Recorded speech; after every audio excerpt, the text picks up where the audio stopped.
Assalamu alaikum, brothers and sisters. I just want to give a quick advice. Brother Ahmed asked me before to jump on his channel, and I felt like I would only talk if I had really something to say. And this is an advice to the people who come to the park. It's an advice to myself, and also an advice to people who maybe comment, on a YouTube channel. Because I've said this before, previously on Content Over Everything, that the real power really is with the people. It's because it's you watching this, it's you giving us, there's a platform and you amplify that platform. So it's very important to understand that we are all in this together and we are all responsible, and that there are certain responsibilities that we have to take. And one thing I would always say this, Ali, myself and the team, we always talk about this, the park unfortunately at times has a particular reputation. And the reputation usually is that, there's a lot of crazy people in the park, there's a lot of fighting in the park and these type of things. But I assure you that being in the park and being behind the scenes, there's plenty of sensible, loving people who come here to pass time and to engage and to grow together.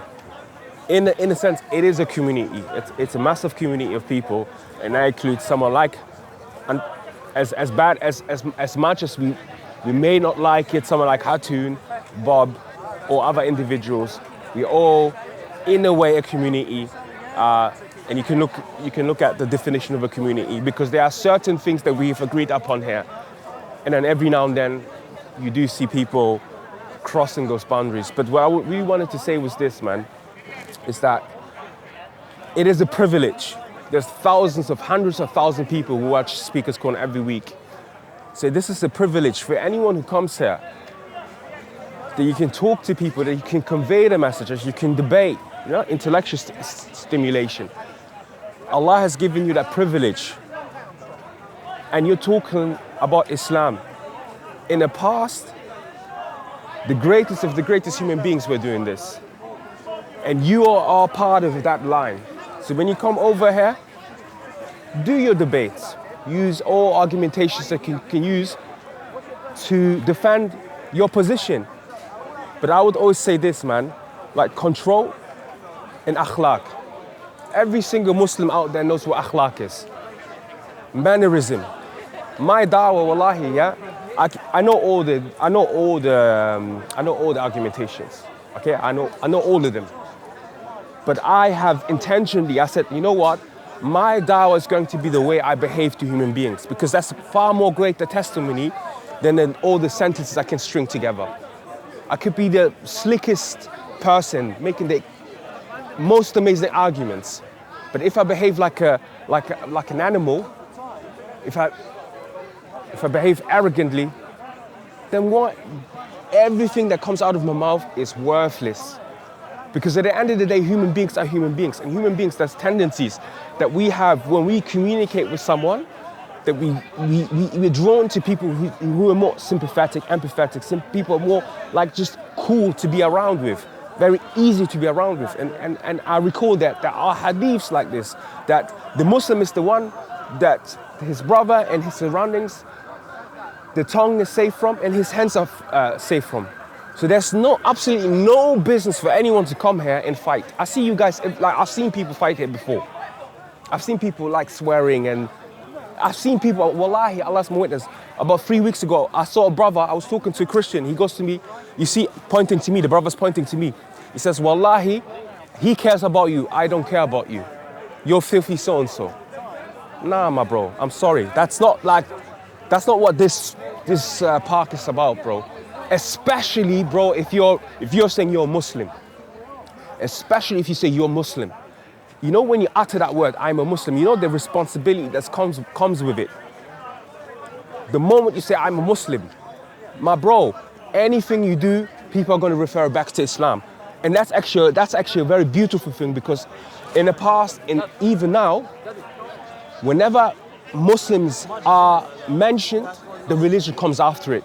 And that's a testimony to the generations upon generations of Muslims. We've been very, very rigorous with their religion. We've been very passionate about the religion. That's one thing. You ask anyone who knows anything about Muslims, they're going to say, you know what, one thing about Muslims, they have all these other issues, but they're very passionate about their religion. They're very engaging with their religion. Every Jummah, every Jummah in London, you're going to see the entire mosque is packed, so we're very engaged.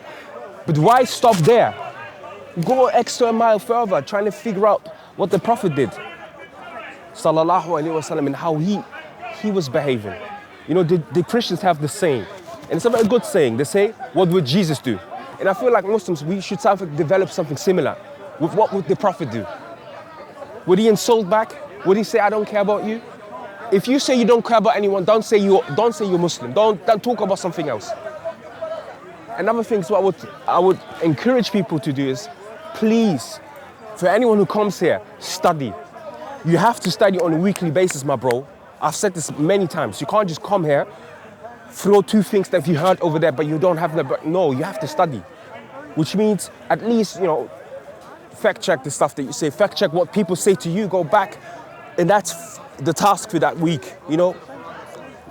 Back to the Quran and Sunnah, double check with people who may know more than, and that's what, look, I'm saying this out of love, because wallahi, I see a great potential for people who may be on the edge changing their opinions. Wallahi, I've mentioned Bob and I've mentioned Hatu and all these people, right? And I'm not trying to say that, I'm not trying to demean them, but I have conversations one-to-one with them.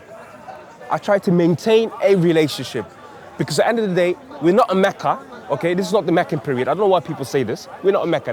There's no overt hostility. We have police officers there. If someone comes to slap me, the police officer is going to try to protect me, okay? We live in London, and at the end of the day, this is the reality, Ikhwan, yeah? We live in London. It's a quote-unquote kind of a safe place, okay? So there's no, like, don't bring me some examples of like, oh, in Medina, the Jews, no, bro, don't do that. Like, we're not like in any hostility. So behave in a civilized manner.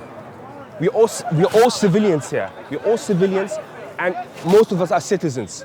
So we share that in common. So behave accordingly, okay? Behave accordingly. Don't bring your, it's not ends, postcode, nah, none of this. This is intellectual. That's what the Muslims are known for.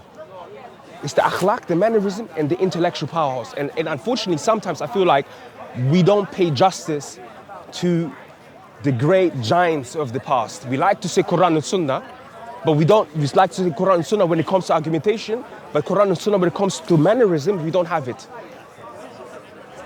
Make your manners, akhi, your dawah. And it's not to entice people to use psychology, no, it's because it's in our deen. It's in our deen. Our deen has these ingredients. If you follow them, it comes natural. It's second to none. It's natural to you to be a loving, good behaving human being. And I've heard many times, wallahi, I've heard many times by non-Muslims, and they say this, I know what they show in the media, but I know many, many good Muslims. I'm always happy when I hear this, because I know every day, you know, so in the domestic life, Muslims generally are very well-behaved human beings and do well. Over here, I think you can do better. That's the point I'm trying to make. Thank you for watching. Brother Ahmed, thank you for having me on your channel. Assalamu alaikum wa rahmatullahi wa barakatuh.